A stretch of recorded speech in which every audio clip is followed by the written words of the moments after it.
កម្ពុជាបង្ហាញសក្តានុពលជាបេះដូងនៃបណ្ដាញធុរកិច្ចអាស៊ីតាមរយៈព្រឹត្តិការណ៍ Annual CEO and Entrepreneur Summit 2026 កម្ពុជាបានក្លាយទៅជាចំណុចប្រសព្វដ៏សំខាន់នៃការតភ្ជាប់ពាណិជ្ជកម្មនៅក្នុងតំបន់តាមរយៈព្រឹត្តិការណ៍ថ្នាក់អន្តរជាតិមួយឈ្មោះថា Annual CEO and Entrepreneur Summit 2026 ដែលរៀបចំឡើងដោយសមាគម Association of Global Entrepreneur 1% ឬហៅកាត់ថា G1% Club កម្មវិធីនេះបានប្រព្រឹត្តទៅយ៉ាងឱឡារិកកាលពីថ្ងៃប្រហ័សទី22ខែមករាឆ្នាំ2026នៅសន្តាគារ Sun and Moon Riverside Hotel ក្រោមប្រធានបទដ៏សំខាន់មួយគឺ ASEAN Entrepreneur and SME Direct Business Matching and Dialogue 2026 ព្រឹត្តិការណ៍ដ៏ធំប្រចាំឆ្នាំនេះមានគោលដៅចម្បងនៅក្នុងការប្រែក្លាយកម្ពុជាទៅជាវេទិកាផ្គូផ្គងធុរកិច្ចនិងពង្រឹងកិច្ចសហប្រតិបត្តិការរវាងថ្នាក់ដឹកនាំសហគ្រិននិងវិនិយោគិនមកពីបណ្ដាប្រទេសនៅក្នុងតំបន់អាស៊ីនិងអន្តរជាតិកម្មវិធីនេះបានប្រមូលផ្ដុំអ្នកចូលរួមជាង 1200 នាក់មកពី 16 ប្រទេសរួមមាន CEO ថ្នាក់ដឹកនាំកំពូលវិនិយោគិននិងសហគ្រិនដើម្បីស្វែងរកឱកាសវិនិយោគរួមគ្នានិងបង្កើនភាពជាដៃគូយុទ្ធសាស្ត្រជាពិសេសផ្ដោតលើការលើកកម្ពស់សហគ្រិនធុនតូចនិងមធ្យមនៅក្នុងយុគសម័យ Digital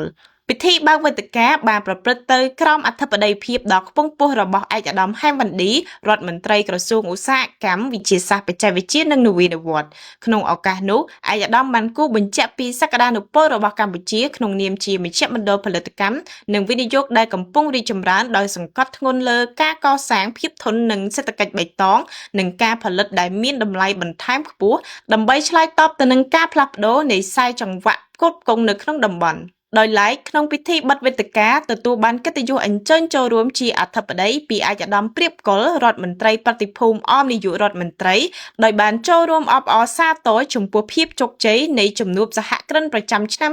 2026នេះដែលបានដើរតួជាស្ពានតភ្ជាប់ទំនាក់ទំនងអាជីវកម្មនិងបង្កើតឱកាសសហការថ្មីៗជាច្រើននៅក្នុងតំបន់ចំណុចដែលគួរឲ្យចាប់អារម្មណ៍បំផុតនៃកម្មវិធីគឺការចែករំលែកបទពិសោធន៍និងយុទ្ធសាស្ត្រជាក់ស្ដែងក្រោមប្រធានបទការបំបែកសហគ្រិនធុនតូចនិងមធ្យមបែបប្រពៃណីទៅជានវានុវត្តន៍បច្ចេកវិទ្យានិងគំរូអាជីវកម្មប្រកបទៅដោយចីរភាពវ័យក្មេងជំនាញបានផ្ដល់នូវគន្លឹះសំខាន់ៗអំពីការរៀបចំរចនាសម្ព័ន្ធអាជីវកម្មឲ្យមានស្តង់ដារនិងការត្រៀមខ្លួនដើម្បីទាក់ទាញទុនវិនិយោគដែលជាកត្តាគន្លឹះសម្រាប់ការពង្រីកអាជីវកម្មទន្ទឹមនឹងនេះលោកបណ្ឌិតស៊ូហ៊ានក៏បានបង្ហាញចំណាប់អារម្មណ៍យ៉ាងខ្លាំងទៅលើសក្តានុពលនៃការតភ្ជាប់ពាណិជ្ជកម្មរវាងមីយ៉ាន់ម៉ានិងកម្ពុជាដោយមើលឃើញថាបច្ចេកវិទ្យាគឺជាកត្តាលីករដ៏សំខាន់នៅក្នុងការជំរុញកំណើនសេដ្ឋកិច្ចនៃប្រទេសទាំងពីរ It is a very incredible event in Cambodia and ASEAN across the ASEAN because of I noticed that the Global 1% Club and that this event is not only the Cambodia and not only the ASEANs. They bridge to the European and the US and the UK also and some other Australia. And then I'm the president of the IMU University Education Technology, also the G1% president of the Myanmar chapter. That's I bring the 40 entrepreneur to invest and attract to here. This event is very good for our ASEAN nations. And then bridge to the European and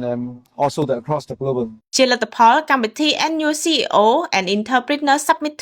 2026 ទទួលបានការសាទរពីសំណាក់អ្នកចូលរួមថាជាវេទិកាដ៏មានតម្លៃមិនត្រឹមតែសម្រាប់ការផ្លាស់ប្ដូរចំណេះដឹងតែប៉ុណ្ណោះទេប៉ុន្តែថែមទាំងបានឆ្លុះបញ្ចាំងពីទំនុកចិត្តដ៏រឹងមាំរបស់វិនិយោគិនជាតិនិងអន្តរជាតិមកលើកម្ពុជានេះគឺជាសក្ខីភាពបញ្ជាក់ថាកម្ពុជាកំពុងបោះជំហានយ៉ាងស្វាហាប់ក្នុងការក្លាយទៅជាគោលដៅវិនិយោគប្រកបទៅដោយចីរភាពនិងជាក្បាលម៉ាស៊ីននៃកិច្ចសហប្រតិបត្តិការធុរកិច្ចនៅក្នុងតំបន់អាស៊ីនាពេលអនាគត